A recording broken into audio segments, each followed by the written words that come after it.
Hi, my name is Charmaine. I'm 21 years old this year, and I'm studying communications in NTU.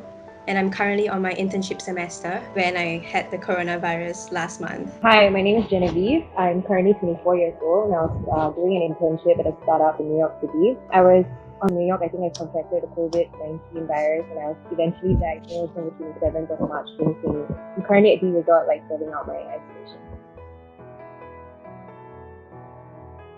So I honestly thought we would not get the We were virus. making a lot of jokes and we didn't take it seriously at all. But then eventually the severity of the situation hit us. We did try to do the best we could, we got masks and a lot of hand sanitizer, but apart from that, it was very hard to get face masks because people were stockpiling them. But we managed to get gloves in the very least. But it still clearly wasn't enough. For me, it was because we were serving our stay-home notice, and I was serving it in a hotel. I found it very strange because I lost my sense of taste and smell. It was not normal for me. And then I had a bit of dry cough the week before. I suspected I might have it, and then I'm afraid that if the virus actually lasted for more than 2 weeks, then I might go home and then spread it to my parents. So I took the test out of precaution. For me, it was after me got tested positive, and someone from MOH called me, and then they asked me about questions, and then I mentioned that I did have a mild sore throat, and she said she'll call me back in a while. And when she did, an ambulance brought me to Sengkang General Hospital. And over there, I think over a process of 2 to 3 hours, I got tested and a bit better because compared to NCID, SKH does the throat swab. So what they do is that they just stick the Q-tip in down your throat and then they just wiggle it, which is not as painful as the nose swab. And I was allowed to go home after that. And then the next day, when the MOH personnel called me, she said that she would actually activate the ambulance again because I had been tested positive, and then I was immediately sent to SCH where I spent around I think 6 to 7 days there in complete isolation.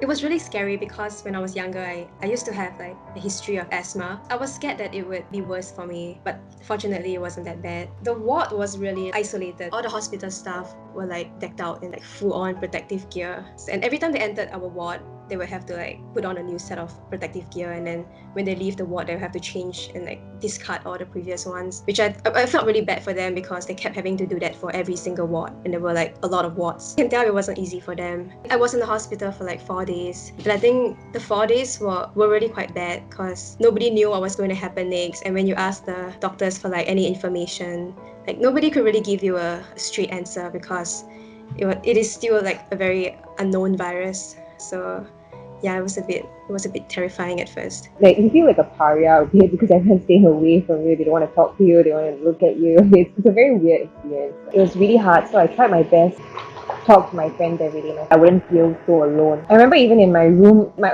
only interaction with the outside world was this big glass window. I couldn't really interact with anyone, and it was very, very lonely. The nurses and the doctors really did their best to make me feel very comfortable. In isolation, I remember I was very alone. It was terrible because it's you're only alone with yourself. I can't even look up. I remember the doctor who was on infusion kept coming in to talk to me and actually make conversation and tried to get to know me. So that actually elevated my mood a lot. Of course, I was continuously getting tested positive back in the resort. So mom was quite concerned about me because she knew I couldn't be alone for that long period of time. So she actually went to call the care hotline, which is a hotline for people who are going through mental distress. She was really quite concerned about me. But I guess it's nice my parents actually cared that much about me. For me, my parents, it really hit them really hard because my mother would always call me and she would be like, I'm so sorry I didn't take you seriously. I think my parents miss me a lot. My mother keeps calling me and getting upset when I continuously get positive tests. I remember every time I got a test positive, I would spend that entire day in bed because I was so upset. I stopped eating. I'm not in a place where I want to be. And it was only after my roommate conscientiously forced me to eat every single meal that I feel my mood improving. I think by the 2 week point when my friend left, I felt really hopeless. I didn't feel that lonely at first. But then after 2 weeks she recovered and she left. I was really happy for her, but then I was given another roommate who couldn't really speak much English. So I was pretty much alone by that time. I was very lucky because I got a roommate who I could actually get along with very, very well. We ended up becoming very fast friends. So it wasn't as lonely as it would have been. Like, we did a lot of things together. Like, we made TikTok videos, we started a book club, we started watching movies together, watched a lot of reality TV together. It was fun, because I had someone my age to do these things with me. I think we actually have a really good friendship right now, so that's really good. The most touching time in my isolation was when my cell group from church, they got me like a huge bouquet of flowers. And my parents cooked me an entire local meal because we haven't had local food in really long. So they cooked me all my favorite stuff, which was really touching to me. Every time there was a test, my mother would prepare for me to come out on the third day, and she'll be like, okay, I'll cook you laksa, or I'll cook you whatever you want. And then when it comes back positive, she would be even sadder than me. And that in itself was so sweet. For her to make laksa, it's like a 5-hour job. So it's very sweet for her to even think about doing those things for me. Okay, so basically, my room faces the Pasir Ris Park. So my parents, they stood way out at Pasir Ris Park where we could wave at each other and talk.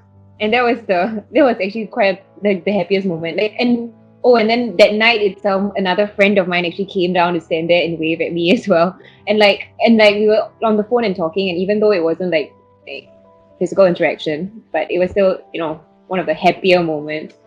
So yesterday when I had my first few feelings of sunlight on my skin and being able to walk more than 20 meters, it almost felt a bit weird. I wasn't used to it.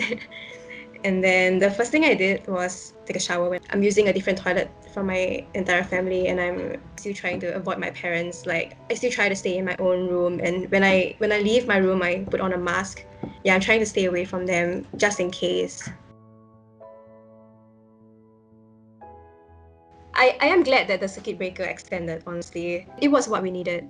And if there is still anyone who isn't taking this circuit breaker seriously, I think that is not very smart of them. Especially during the bubble tea ban, I heard that loads of people rushed down bubble tea chains, which was really disappointing to see because we did not have a 2 weeks circuit breaker for that. Yeah, I just hope that everyone would take it seriously for the next month, and then we can all get over this thing and move on with our lives. I have to agree. As much as I hate the idea of being cooped up in my house up until June, the circuit breaker is definitely what we needed. When I first returned to Singapore, I remember seeing on my Instagram people were still going out to bars, they were going to restaurants and everything. Nobody was taking it seriously. I feel like we have this false sense of security because the Singapore government really just takes care of us so much. People end up taking that for granted instead of actually seeing the reality of the situation. I think just stay positive. These are really strange times, but I hope that everyone out there understands that this is not this is definitely something that 2020 has thrown at us, and it's not normal. So I think it's okay to just be sad. Yeah. And also I understand that I kept saying stay home. There was this point where I was replying to people's stories to people who are not staying home. I would be like, can you please go home? It was quite bad of me because I realized that it's not easy for everyone to stay home. I understand that now. So I think just be supportive of each other, check how your friends are doing, and just think about others, especially in this kind of situation. Also, to add on, I feel like there's a lot of pressure on people. I see a lot of posts on Instagram and Facebook about how if you never learn a new skill, or if you didn't pick up a new hobby or something like that, you're not there's something about you not being lazy or something like that. I mean, something about you being lazy. But I don't think that's the case. I think that it's fine because this is really an unprecedented situation, and it's not your fault if you can't really do something every day, because this is not something you're prepared for or whatever. So it's fine. Take your time and just do everything in your own pace, and just understand that everyone else is going through the same thing as you, and it's okay to not be so hard on yourself. Stay home. Don't go out.